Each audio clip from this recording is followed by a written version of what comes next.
ain't even had a song go. I forgot that shit. You don't know what song I'm doing, bro. I'm doing Going Off by J. Cole, bro. Oh, shit. I ain't how that go. Juwan next to Don. Set my STEEZ, and that's how I go. Yo, Sunday Night Footy recap. Goddamn. You know what's going on. Unfortunately, this shit was ass. Let's get into these games and make the first two prolonged. Last one very short. Anyways, Crows Saints first game. What you think coming into this one? I expected the Crows to win this game, but I didn't know what to really expect from the Saints. How competitive they would be this game. I knew that there was a chance that the Saints would come in and win and potentially win, just based off Adelaide disappointed me last season with a lot of their performances. But overall, I was pretty impressed by how the Crows played this game. Yeah, I think I was a lot lower on the Crows than you as far as how they would do this season. But they did impress me. Rochelle played really good, bro. And Rochelle was a player I've liked for years, and he just really never produced or really never did anything. But I think the first 2 years I was like, Rochelle, one of the most exciting players, and I think he's getting back to that. Like, he was really entertaining this game for sure. I think he got a lot to prove, considering getting dropped at the end of last season. Mm-hmm. I seen something about him dropping 20 seconds off his time trial time, which is pretty impressive. That shit ain't no easy feat. It takes hard work and determination, so it's good to see it pay off for him this game. But to start the game, the Saints, through the first half of the first quarter, the Saints got the ball in their forward half like twice. And I'm not even talking about their 50. I'm talking about the first, like, beyond half of the center square, bro. Yeah. They looked real sloppy. I think the Saints, just ball in hand, were not that impressive at all, to say the least. And whereas I think Adelaide, they had a real nice attacking style. They kind of, I wouldn't say they looked like the Hawks, but it was just real impressive to see the angles that they were taking and just how determined they were to wheel the ball forward. And yeah, I think they could be pretty dangerous, man. Yeah, I agree. I think something I wasn't expecting from them was just, I guess a lot of teams lack, just the cohesion, like everybody knowing where to be when somebody else has the ball to progress the play down the field, or get somebody in the position to score a goal. It was just it was just a lot of communication. You could tell they working really well together as a team. This was an ass whoop pretty much. Saints didn't have an answer. Like, the Crows were just swarming. Every mistake they made, the Crows was going the other way with it. Yeah, and even their mistakes were sometimes forced by pressure and sometimes it wasn't. But I was particularly impressed by the midfield of the Crows. Jake Saligo looked like he's ready to take a step this year. I know there was people were kind of looking out for him last year, but based off this one game that they played in 2025, he looks like he's ready. And that midfield's going to be dangerous on top of having Dawson there. Dawson had like a 65-meter goal this game. And Dawson, we already know he can produce and what he offers the club. So add a little bit of individual brilliance to Isaac Rankin and Tex. And they have a dangerous forward line with Tex Bitch-Ass Walker and Riley Thilthorpe coming into his own, on top of Josh Rochelle actually given what he was drafted for us. I really like to see what they can have, man, what they can do. Yeah, and even their forwards, like Darcy Fogley, Cape 4 goals this game. He had a great game, just really breaking out the back, crazy angles. Darcy Fogley looking really good. Picked him up on fantasy. I might be getting him on fantasy. We'll say that. And he was a sharpshooter as far as accuracy in front of goal not too long ago. Yep. Thilthorpe was looking good this game. Isaac Rankin. Crows looking dangerous, man. Saints really ain't the meter you can really judge the test off of. No, it's not. But we'll see in the coming weeks for sure. Yeah, a lot of their players weren't their key players weren't that effective, which was pretty disappointing, especially Jack Steele. I was kind of disappointed. But they did have a couple players at least that St. Clair really didn't do too much here. Yeah, St. Clair but I like Nasiah Wanganeen Malera. He looked pretty good. And Darcy Wilson as well, the young guns. Anything else for this one? That's clear cut. Yeah. Going on to the next game, arguably, best game of the round. Melbourne versus GWS at the MCJ. Yeah. I think coming into this game, I was wondering how Melbourne's going to go this season. Yeah. There's questions around a lot of disappointment that Melbourne had last season, but we know what they're capable of. So I was interested in seeing how they would show up this game. We got it laid out in Stephen May with a fractured larynx coming into this game, and we know how important he is to the structure of that team. So it was up in the air. I ended up tipping GWS, and thankfully I was right. But the ball game was close all game, and it was going back and forth all game for real.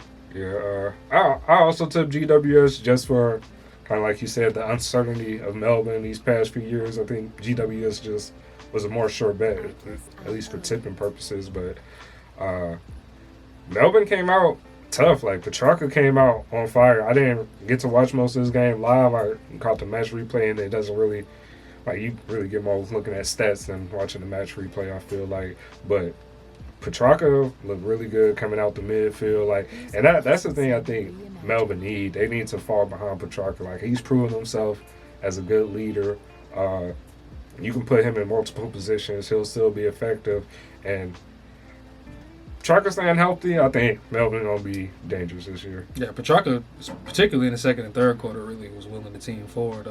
But as far as the pattern of this game, Melbourne took the lead multiple times. Multiple quarters, Melbourne would go ahead, but GWS was not ever giving up.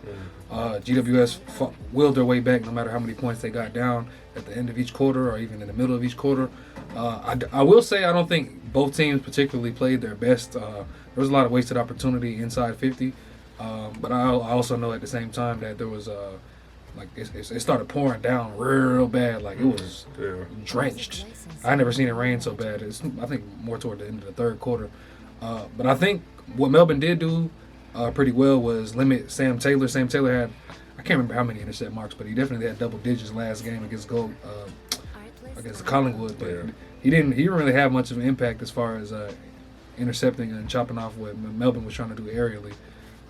Also, it was kind of impressive for Melbourne because they had a bunch of debutants come in this game, and a decent amount of them had scores. So that was also some uncertainty up in the air, considering wondering how well that they were going to play with all the inexperience that they had.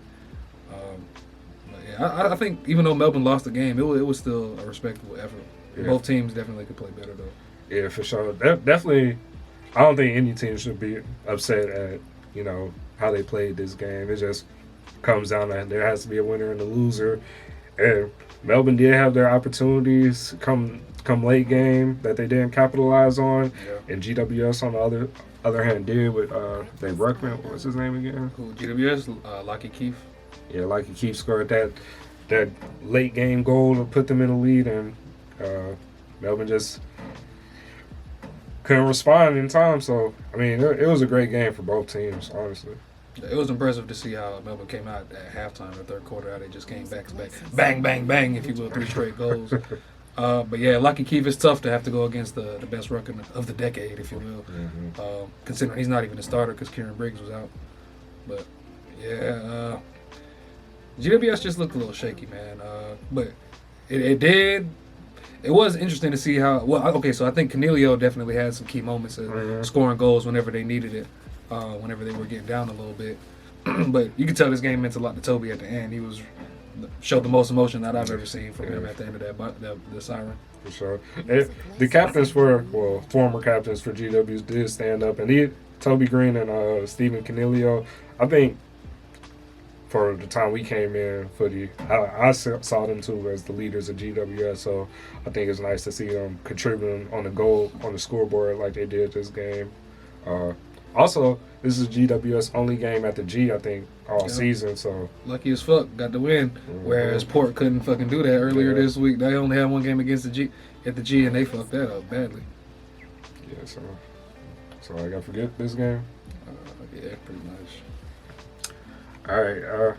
I also just want to add, this was the lowest scoring game of the round and possibly most exciting. But anyways. Shit, I mean, we can just keep on talking about other games. All right, going on to the last game of the round, man. We got West Coast Eagles, West Coast all day, every day, versus Gold Coast. Coming into this game, I thought we were gonna be something, bro. I thought after the coaching changes, I thought having all these young players, I thought really we was gonna be effective in different ways and at least try different shit. But boy, we got smoked. Yeah, this game it wasn't that easy to. Well, looking back, it wasn't gonna be that easy for me to tip. I did tip Gold Coast, but I thought West Coast would put up a more respectable effort than they did. They did have some strong patches of play at certain times. You could kind of tell what they were trying to do, but for the majority of the game, Gold Coast just wouldn't let that happen. They were just harder at the ball, and Harry Edwards got smoked by Ben King, bro. Ben King had a day out, kicked the bag, and he had Harry looking lost, man.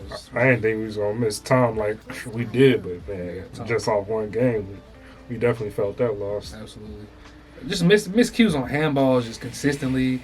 I think the pressure and the perceived pressure that Gold Coast put on West Coast kind of really rattled them a little bit.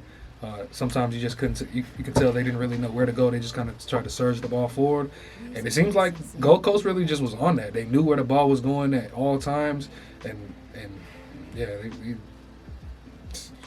really not much to be said, bro. Like Gold Coast was actually very impressive, though. Their midfield was just a bit too much. Yeah, it's like it's tough because, like you said, there was like you could see what the intent was, but it's like they was overrunning the ball, just sloppy handballs, just numerous bad kicks, just to nothing. Just they're I don't got the stat in front of me for intercept marks, but I know that shit is probably an embarrassing amount. I also wanted to add that at least the first 2 or 3 goal scoring involvements that West Coast had, Matty always was looking real instrumental. You can tell he kind of has a good impact on that team. Waterman got hurt this game, which is a big deal. We know that was their leading goal kicker. Yeah. I think top 6 Coleman last year, so that kind of hurts going forward. You can see it on the face of Oscar Allen at times. He was just frustrated with how the team wasn't able to really get the ball to him. Harley Reid just seems like he's more focused on the physicality and the fighting rather than he is on the footy. He got lost a couple times against that matchup with Tuke Miller, so it was just rough all around to West Coast, man. I was kind of disappointed. Yeah, I mean, positives we can take away from that shit, man. Our new additions are nice. Matt Always, Liam Baker, they look really good for us. Probably the 2 hardest playing players of the night. It definitely looked like it. Without Matt Always, we definitely would have had like 3 less goals out of our fucking 6. Yeah. So, yeah, man. West Coast game, man. Thought it was gonna be a better year, but right now it's looking like Witherspoon contenders. I mean, it's all in Andy's hand right now. Andy can come out and look like a great coach right now, or just shit get sacked. So, yeah. I think Elijah Hewitt. I was pretty disappointed in Elijah Hewitt too. He looked real fumbly and didn't have quite the impact that I was kind of expecting from bro. I know he was heralded. Well, he had a little bit of expectations on him coming back from injury last season and last couple seasons. Yeah. So I'm really expecting. Hopefully, if he ends up turning his game around, that it shows that it has a big impact on how y'all play as well. Yeah. Or maybe Ruben Jimby can fuck around, find his way inside the midfield, and it's a big body to not be using in the midfield, man. Yeah, he was supposed to be playing halfback, but he definitely, he was under the fucking pump, so he definitely fell behind. There's a lot of work that needs to be done, man. I don't think we're going to be doing shit this season. We got Brisbane next week. I don't know. I think we got Frio after that. Frio looking at us. We might get some confidence back there. But, yeah, man. It ain't looking too good for us. Yeah, Ethan Reed looked real good as well as fighting the 4-9 of Gold Coast. It was just, and they were shot in 2016. It could have been way worse than it was. Yeah. Shit. Anything else for this one? Nah, man. I just hope y'all boys turn it around, man. Shit. You and me both. So yeah, that's round 1 of footy. What you think best game of the week was? I'll probably say Sydney Lions. Sydney Lions. Definitely between Sydney Lions and Crows. I mean, not Crows. Fucking Demons and I'm looking right at this shit. Demons GWS. Between those, I'll probably say Demons GWS just because it was more back and forth the whole game rather than just at the end. I would say that too. It's just too many times going inside 50, not enough scores, man. Yeah, true. But and I think the rain had a lot to do with a little bit of the fumbling and shit like that. But I don't think you can go wrong. Definitely between them two. Who do you think? Music licensing. For sure, Little Pump. Who you think standout player is this week? The whole week? Yeah. Oh shit. Unfortunately, I'm gonna throw my vote in for Murphy Reed, bro. Just for the 4 goals and as a debutant, when your team was just looking for some type of answer for a debutant to stand up and be that, I'll give it to Murphy Reed, even though he's free old bitch ass. Believe it or not, if I had to pick one, I might actually pick Jake Saligo just because he had such a big impact on the game. I didn't expect him to. It's really come from with the expectations and what he ended up producing, because I was disappointed in him last year. Yeah. And he showed up, man. But there's a couple contenders out there. Bailey Smith was pretty fucking impressive too over there, man. He might have played his best game over there, his first game. Shit crazy.